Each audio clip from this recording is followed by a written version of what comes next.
Good morning. Hey.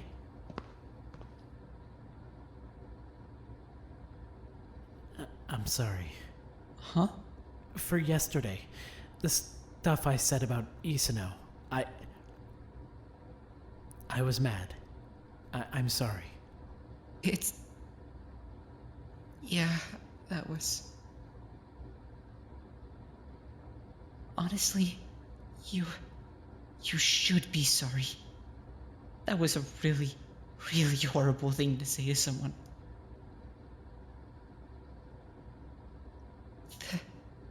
Thank you for apologizing, though. I'm glad you're feeling a little better today. Still sick? Even worse this morning. I seriously think I'm gonna die.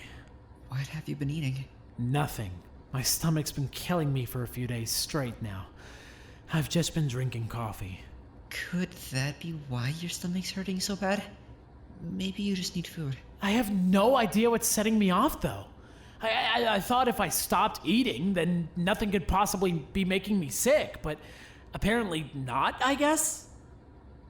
Then, could it be the coffee?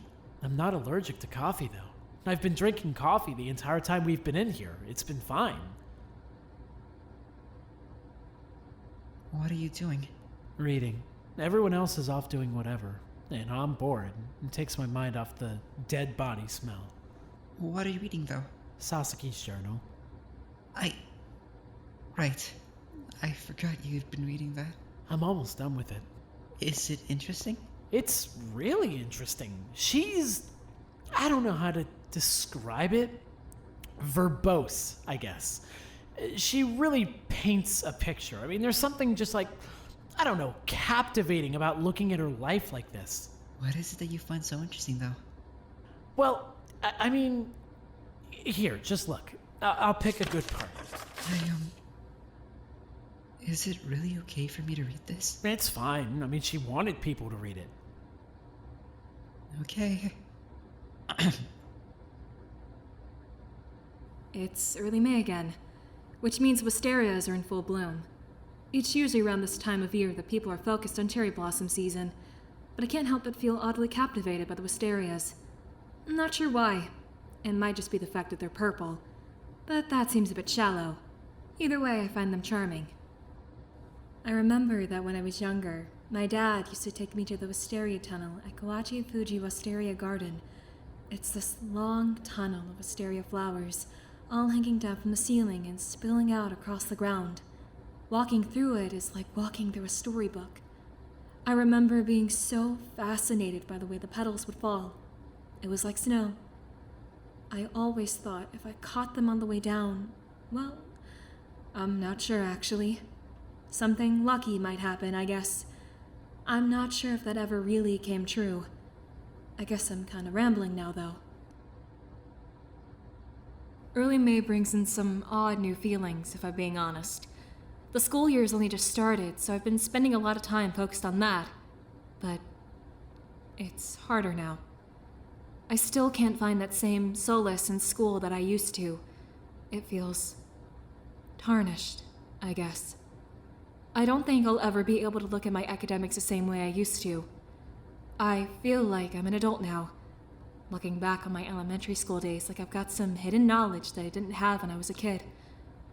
I want to grab her by the shoulders and just shake her. I don't even know what I would warn her about. I don't even know what I would say to keep her safe. Maybe I'd tell her that nothing was really as important as she thought it was. It would almost be funny if it wasn't so sad. I'm jealous of her. I want to be her. I want to be young and free and innocent and untarnished.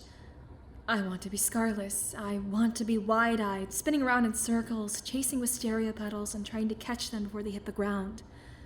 I want to believe that if I do something that simple, everything will be okay. I'm trying to find small victories. It's not as easy as it sounds, but I'm doing it. Getting a new uniform this year was pretty exciting for me. Getting a new uniform meant that I could get rid of the uniform I was wearing when it all happened. It seemed so pointless. It seemed so minuscule, but it felt like such a victory for me.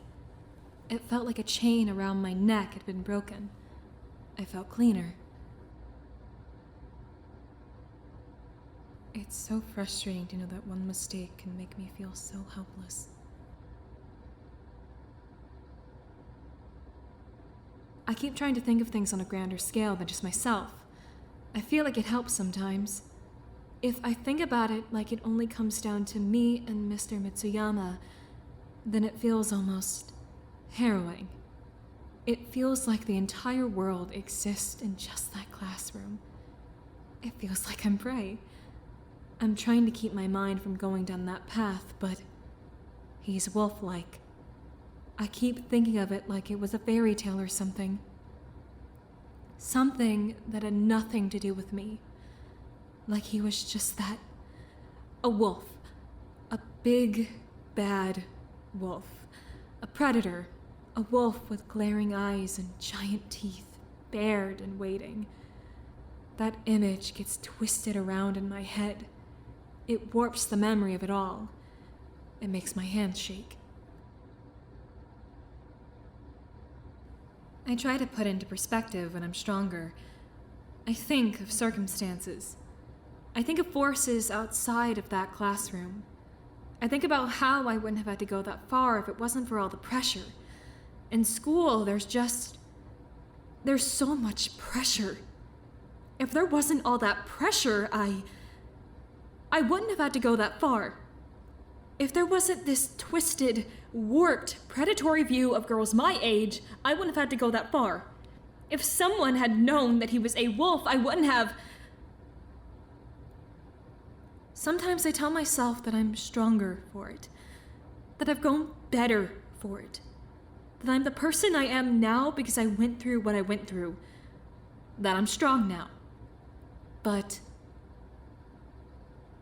I was small. I didn't need to be strong. I needed to be safe.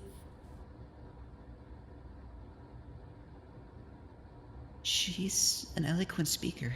She was really smart. You think? Yeah, I do.